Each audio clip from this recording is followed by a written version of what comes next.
감사합니다. 큰 물결이 일어나 나 쉬지 못하나 이 풍랑으로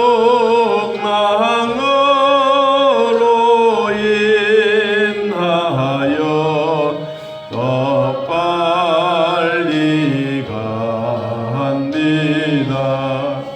내 걱정 근심을 쉬었게 하시고 내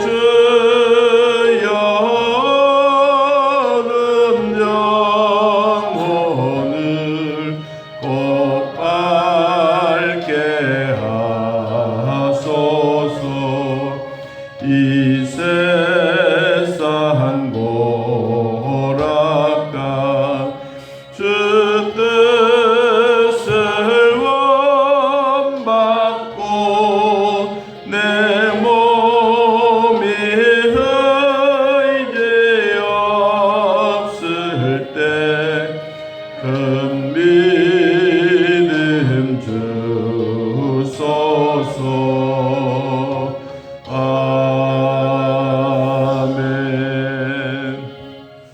역사는 참 재미가 있습니다.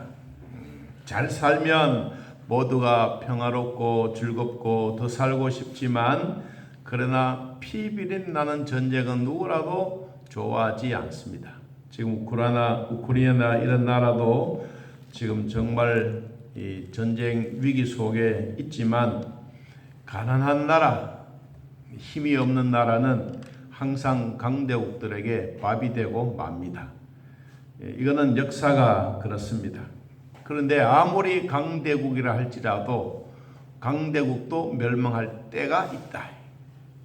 자, 오늘 성경의 시작이 아하스 왕이 죽던 해에, 아하스 왕이 죽던 해. 그러면 이 아하스는 이사야 선지자와 어떤 관계가 있느냐 하는 것인데, 자, 여러분 이사야서 1장 1절을 한번 펴보시면 이 아하스 왕이 어떤 왕인가라는 것을 우리가 알 수가 있습니다. 먼저 이 왕에 대한 이야기를 알고 말씀 듣는 것이 유익이 될 것 같아서 이사야서 1장 1절, 자, 한번 읽어봅니다. 유다 왕 우시야와 요담과 아하스와 히스기야 시대에 아모스의 아들 이사야가 유다와 예루살렘에 관하여 본 계시니라. 그러면 이사야 선지자는 4대 왕을 거쳐가는 대선지자입니다. 이사야 선지자는 구원이라고 하는 뜻을 가진 선지자인데 이 선지자의 출생이 왕가입니다. 서민이 아니고 중년층도 아니고 왕가. 그러니까 아주 우리로 말하면 이 지식이 있고 대화 내용도 전 세계를 이렇게 위에서 아래로 내려다 볼 수 있는 이런 시야를 가지고 있는 선지자입니다. 이 선지자 첫째 왕이었던 우시야가 죽고 둘째 요담 왕도 죽고 이제 3대 아하스 왕도 죽었어요. 성경에 죽던 해에 이 경고가 임했다. 이 경고가 무슨 경고냐 하면 이제는 이스라엘 나라가 해방을 받고 하나님의 교회가 세워지고 그리고 백성들이 교회 안에 평안하게 있게 될 것이다 라고 하는 이 예언의 말씀입니다. 그런데 이 나라가 멸망되어지기까지 이사야 선지자가 예언했던 그 예언이 13장 1절의 말씀에 보면요. 13장 1절에 아모스의 아들 이사야가 바벨론에 대하여 받은 경고라. 이때가 언제나 BC 732년경이에요. 732년경에 바벨론 나라가 멸망하게 될 것이다 라고 하는 예언의 말씀을 이사야 선지자가 받았어요.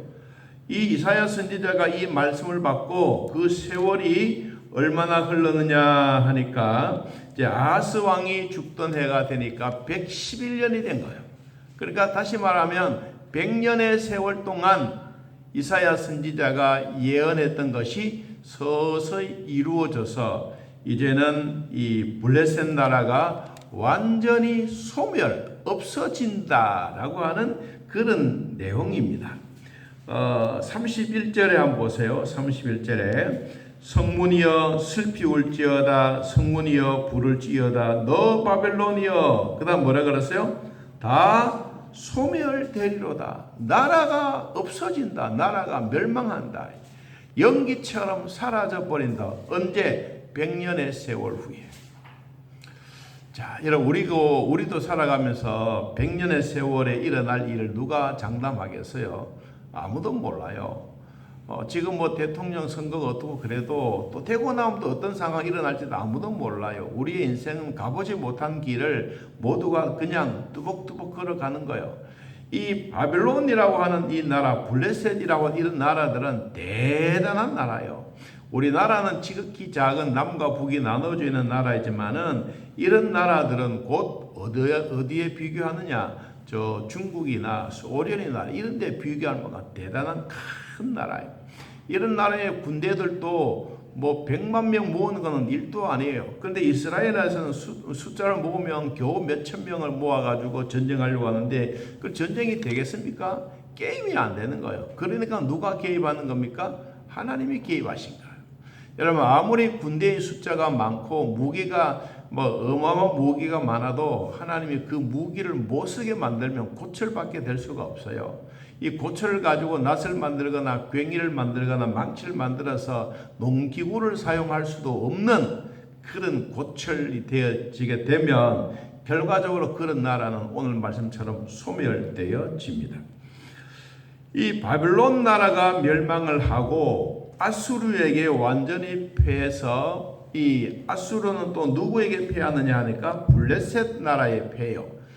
그러니까 아무리 강대국이라도 옆에서 또 찝쩍찝쩍거리면 전쟁에서 아이고 뭐 저거쯤이야 이기겠지 이런. 그런데 이 결과적으로 이 식구가 적고 무기가 적은 이런 나라들이 막 대세가 되는 거예요.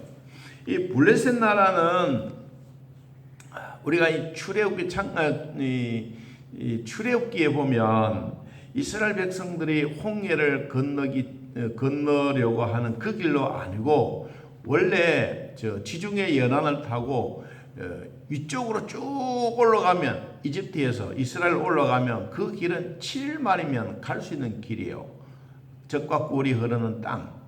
그런데 하나님은 그 길을 가지 못하게 하셨던 그 이유가 뭐냐니까 이 블레셋 군대가 아주 막강한 군대. 그러니까 그리로 가다가 아이고 무서워라.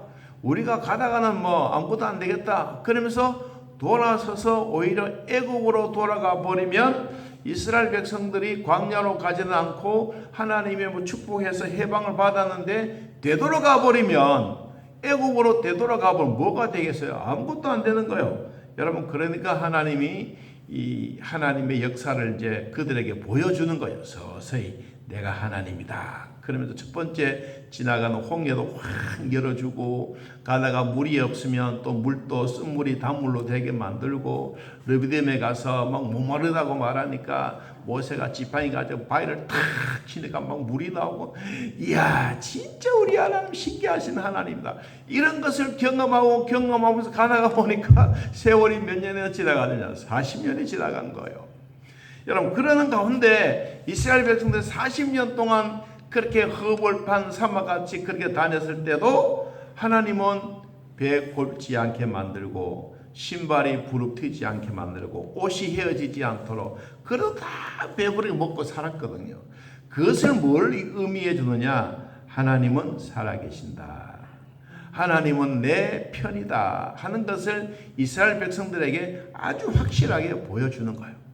자, 그리고 난 다음에 이스라엘 백성들이 이제 가나안 땅에 들어가서 세월이 가고 먹던 만나가 그쳐지고 이제 푸르름이 있고 곡식이 수확이 되어지고 이제 자기의 손으로 수고해서 얻어지는 이런 곡식을 먹을 때마다 진짜 감사가 일어나는 거예요. 여러분 공짜로 얻어먹을 때는 그게 공짜니까 별로 귀한 줄 몰라요. 그런데 자기가 진짜 땀을 흘리고 수고하고 막 이 보리나 이 밀이나 이런 것을 수확해서 막 비비고 농사 짓고 해보니까 땀도 나고 진짜 먹는 게 꿀맛이구나. 자기가 돈을 벌어서 쓰면 귀한 줄 아는데 뭉칫돈이 갑자기 퍽퍽 생기면 그 돈 아무나 쓰는 거예요. 마찬가지로 이스라엘 백성들이 광야 생활 때는 꼼짝하지 못하고 하늘만 쳐다보고 살았어요. 그래서 이제 그러다가 보니까 무슨 생각이 듭니까? 아, 우리는 하나님만 쳐다보면 되는구나 이렇게 생각했는데 적과 꿀이 흐르는 가나안 땅에 들어가면 아니거든요. 다 수고를 해야 되고 푸르름이 있고 열매가 맺혀지고 이게 우리가 진짜 사람들이 살아가는 방법이구나. 이것을 이제 깨닫게 되는 거예요. 자, 그러면서 이 블레셋이 아주 강력한 나라인데 계속해서 이스라엘 백성들을 괴롭혔던 이 나라가 뭐 해간다? 다 소멸되어 간다. 다시 말하면 멸망으로 간다. 자, 그 이유를 몇 가지를 들었습니다. 첫째, 28절. 아하스 왕이 죽던 해 이 경고에 임하니라. 여러분, 경고라고 하는 것은 미리 예언하는 겁니다. 앞으로 너희들이 까불지 마. 나 너희들 전쟁할게. 이렇게 경고하는 거예요. 하나님이 이 블레셋 나라에 대한 것도 예언하고 경고하는 거예요. 누가 죽던 해, 이 왕이 죽던 해, 나라로 말하면 어수선하고 정말로 힘이 들고 있는 이런 과정 가운데 하나님이 이 블레셋 나라가 소멸하게 될 것이라고 예언을 합니다. 자, 29절. 바벨론 블레셋 온 땅이여 너를 치던 막대기가 뭐했다? 부러져 버렸다. 그래서 기뻐하지 말아라. 너희들을 치고 괴롭히고 힘들게 했던 그 진노의 막대기가 부러졌으니까 너희들이 좋다고 그렇게 하지 말아라. 기뻐하지 말아라. 야, 우리로 말하면 몽둥이가 부러진 거예요. 그러면 매 맞는 사람이 얼마나 좋겠어요. 제가 이제 군대 있을 때 이 보병으로 있으면서 그때는 매를 많이 맞았어요. 요사이는 매 맞으면 당장 신고하고 그러지만은 엉덩이를 맞아. 매를 가지고. 엉덩이를 탁 맞으면 어떤 사람들은 엉덩이 속에 덜 아프게 하기 위해서 두꺼운 종이 이런 것을 군기에 딱 받쳐놓고 때리면 빵빵 꺼이거든요. 그런데 그거 모르는 신초병에 때리면 살이 착 달라붙어서 아이고야 그래. 근데 어떤 사람은 그것도 맞기 싫어가지고 병장님 나 때리지 말고요. 뺨이나 때리세요. 그런 사람도 있어요. 그래서 뺨만 탁 치면 휙 돌아가 버리거든요. 여러분 여기에 이 막대기가 부러졌다고 하는 것은 그 사람들에 대한 그 나라에 대한 무기나 모든 것이 다 멸망해 가는 징조예요. 그런데 여러분 그렇다고 해서 기뻐하지 마십시오. 왜냐하니까 뱀의 뿌리에서 나는 독사가 난다. 그의 열매는 날아다니는 불뱀같이 되리라. 야, 저도 이 성경 읽으면서요. 도대체 이런 말이 어디 되냐? 뱀의 뿌리가 뭐가 된다? 독사가 된다. 뿌리에서 뭐가 난다는 거예요? 독이 난다는 거예요. 그래서 열매를 먹는 사람 뭐가 되냐? 불뱀처럼 날아다닌다. 다시 말하면 우리가 먹어야 될 음식에 독이 들었으면 어떻게 되겠어요? 죽는단 말이에요. 그러니까 너희들이 치던 진노의 막대기가 뿌렸다고 해서 좋아하지 말아라. 너희들이 먹어야 될 음식은 다 독약과 같이 이런 무서운 것들이 있다. 만일에 그렇지도 못한다면 또 30절에 가난한 자의 장자는 먹겠고 궁핍한 자의 평안에 누워 있으려니와 내가 네 뿌리를 기근으로 죽일 것이다. 네게 남은 자는 사륙을 당할 것이다. 그러니까 이 블레셋 나라를 통해서 장자들이 멸망하고 그리고 주변에 있는 모든 사람들이 남아있는 사람들까지도 기근, 가뭄 이런 것으로 죽여버리고 그리고 또 남아있는 사람은 뭐하느냐? 살육. 진짜 참 목을 쳐서 죽이는 이 어마어마한 일이 일어나게 될 것이다. 누가? 블레셋 군대에. 하나님이 이스라엘 백성들을 얼마나 사랑했느냐 하면 여러분 32절에 봅니다. 그 나라의 사신들에게 내가 어떻게 대답하면 좋겠느냐? 내가 보았던 너희들에게 아스 왕 때에 죽던 해에 경고했던 이 말이 너희들의 사신이라면 어떻게 내가 말하면 좋겠느냐? 자, 하나님이 시온, 우리로 말하면 교회입니다. 여호와께서 교회를 세우셨으니 그 이스라엘의 백성은 공고한 자들이 그 안에서 뭐하리라? 피난하리라. 어디에 피난한다는 거예요? 교회 안에. 시온에서 피해를 간다. 교회는 하나님의 백성을 보호해주는 도피성과 같다. 도피성. 위기 속에 있을 때 거기서 하나님은 이스라엘 백성들을 아주 귀하게 돌아봐주고 보호해주는 도피성이다. 뭐와? 시온이. 하나님이 시온을 세우셔서 백성들의 공고한 자들을 그 안에서 하나님이 겹겹이 보호해 주시는 마하나임의 천사들을 보호받는 것처럼 내가 여호와가 그렇게 해 주겠다. 여러분, 우리가 참 중요한 것은 하나님의 은혜를 받고 살면요, 은혜 주변에 뱅뱅 돌면 안 돼요. 우리는 은혜 중심에 서야 돼요. 오늘 내가 은혜 받아야지, 이런 마음을 가지고 오셨으면 반드시 내 마음에 하나님의 임재하심을 경험해요. 그런데 하나님의 말씀이 내 안에 임재되어져 있어야 되는데 자꾸 마음속에 딴 생각이 들면, 예배를 드리다가도 다른 생각이 들면, 예배를 드리다가 내가 다음에 뭐 해야 되나 이런 생각이 자꾸 들면 은혜가 어디에만 있느냐? 머리 위에만 뱅뱅 도는 거예요. 머리 위에만. 그러니까 은혜는 내 주변에 뱅뱅 돌면 안 돼요. 하나님의 은혜는 어디로 들어와야 되느냐? 내 가슴으로, 내 마음으로 들어와야 돼요. 여러분, 그래서 신앙생활을 오래 하는 게 중요한 게 아니고 신앙생활을 연세를 자랑하는 게 아니에요. 내가 어떻게 하면 하나님 앞에 예배 드릴 때 하나님의 말씀이 내 마음속에 쏙쏙 들어올 것인가? 이것을 잘 하는 사람이 진짜 은혜 받는 사람이에요. 여러분, 처음에 교회 와가지고 은혜 받는 사람들도 있고, 뭐 수십 년 교회 다녀도 늘 교회에 대해서 원망과 불평하는 사람이 있고, 어떤 사람들은 정말로 교회에 와서 첫 예배 시간에 그 간절한 마음 속에 하나님의 임재하심을 경험하고 눈물을 흘리면서 내가 교회에 정말로 잘 왔다. 이 하나님의 보호받는 이것이 얼마나 소중하다는 것을 백성들이 깨달아야 되는 것입니다. 여러분, 하나님은 지금도 우리들을 보호하십니다. 얼마나 보호하시느냐? 여러분, 우리 마태복음 16장을 한번 찾아보시겠습니다. 마태복음 16장. 하나님이 우리를 보호하고 계신 증거가 어디에 있느냐 하는 것입니다. 마태복음 16장. 자, 18절을 보겠습니다.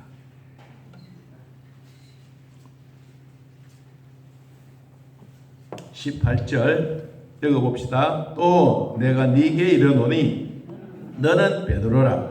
내가 이 반석 위에 내 교회를 세우리니 뭐가? 음부의 권세가 이기지 못하리라. 하나님이 음부의 권세를 아예 딱 보여서 우리가 그 속에 절대로 들어가지 못하고, 하나님이 우리를 교회를 통하여 음부의 권세가 접근하지 못하도록 하나님의 무궁무진하신 은혜가 우리에게 있게 만들어 주겠다. 그리고 하나님이 또 우리에게 주셨던 말씀이 무엇이냐 하면, 여러분 시편 62편을 한번 찾아보겠습니다. 시편 62편. 하나님이 우리를 보호해 주시는 방편입니다. 62편.